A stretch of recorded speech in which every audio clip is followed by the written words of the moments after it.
Hello, Future Charlie here. I received some criticism for last week's video. Two criticisms specifically, which I have attempted to address in this video. Criticism number one was that the music was too loud and that the voiceover was too quiet. So fair enough, I have not got any music this week. And then the second criticism was that I perhaps got a little bit neuro-spicy in my criticisms of people that I disagreed with. Maybe got a little bit personal and seeing things too black and white, and not making allowances for people that I disagree with. I've tried to rectify that this week, and I think the only people that I properly have a go at are the people who physically attack Canal and River Trust staff, for which I think there's no excuse. So, without any further ado, let's crack on with this video. See you at the end. Hello and good morning. In this video I'm going to address what I said I would address last week, which is this. A report written for the CRT by Andrew Cowan, Penelope Barber and Sir Chris Kelly on the future of licensing. Now, in order to talk sensibly about this, it's probably best to have a quick précis of how licensing currently works on the canals. So, in order to put a boat on the canals, you need to pay the Canal and River Trust a licensing fee, and that licensing fee ranges from sort of a few £100s for very small boats up to more than £2,000 for the very widest and largest boats, and this is a yearly fee. And in order to get that license fee, you need to demonstrate three things.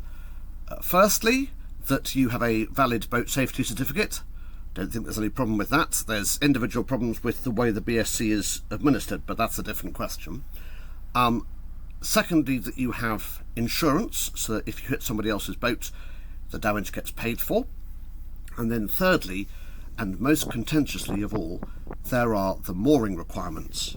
So, if you have a boat as a sort of hobby, as a leisure craft, then it's reasonably straightforward. What happens is you provide details of where you are mooring your boat, nearly always in a sort of third-party marina, for which you pay, up to a few £1,000s a year. And then occasionally also there are some inline moorings for which you pay the CRT directly. Either which way, you provide them with the evidence of the mooring, and then they give you the licence, and what it is, essentially, is quite an expensive hobby. However, 35% of the boats on the system are lived on full-time by their owners. I am in that situation myself. And it gets more complicated if you are a liveaboard.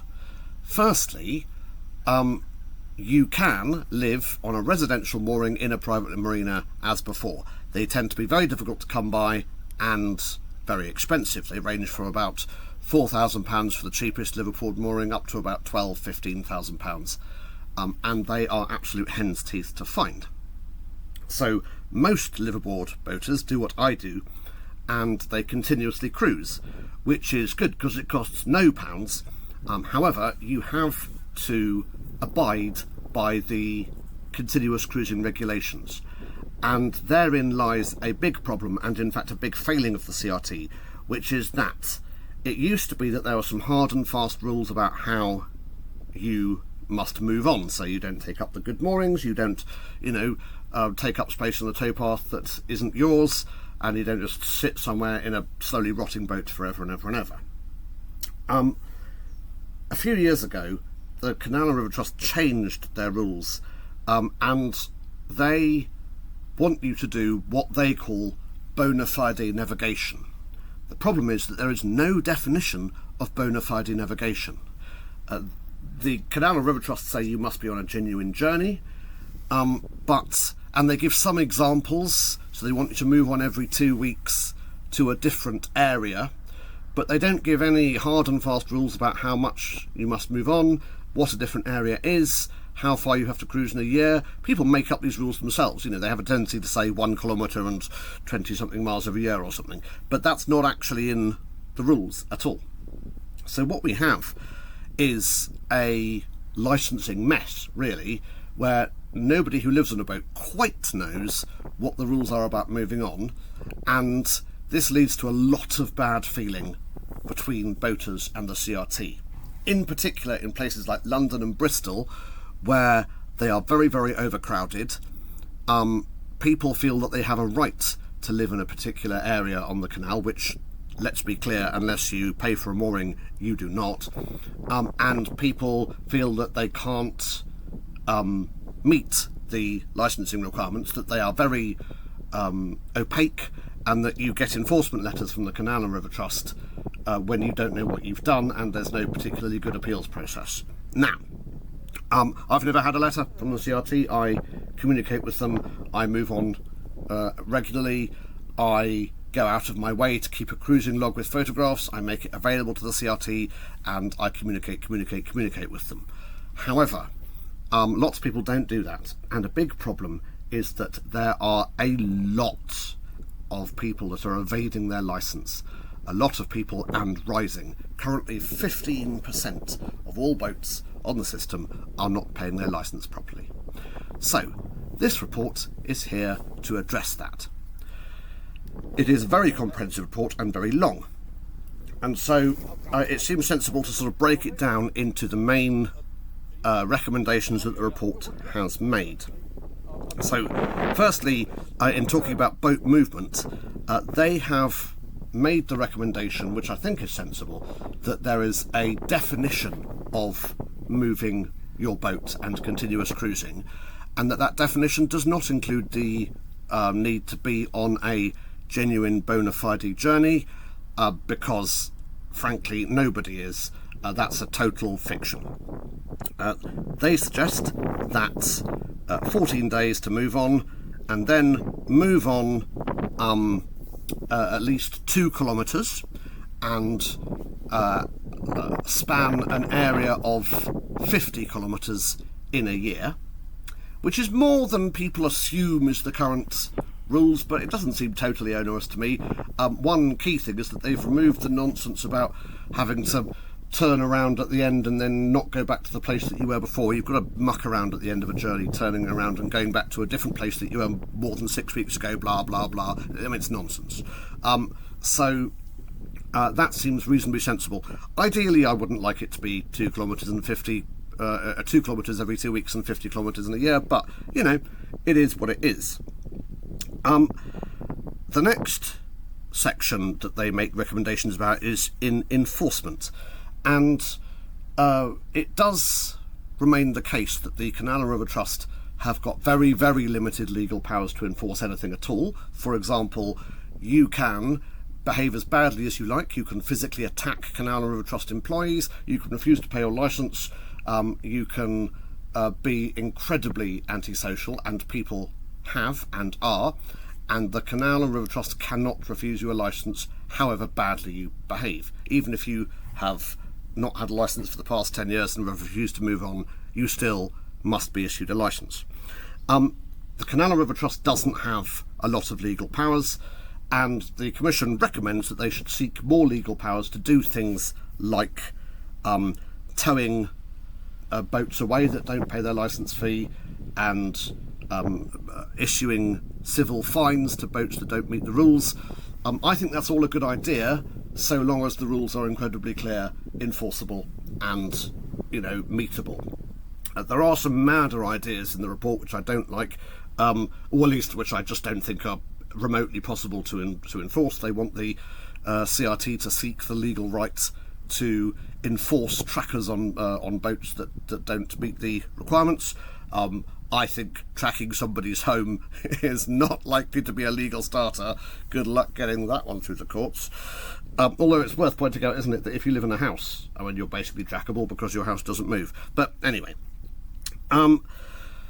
they make a whole bunch of recommendations about stuff that the Canal and River Trust should do, but most of them they would require new legislation to achieve. So let's be honest, that's not going to happen anytime soon.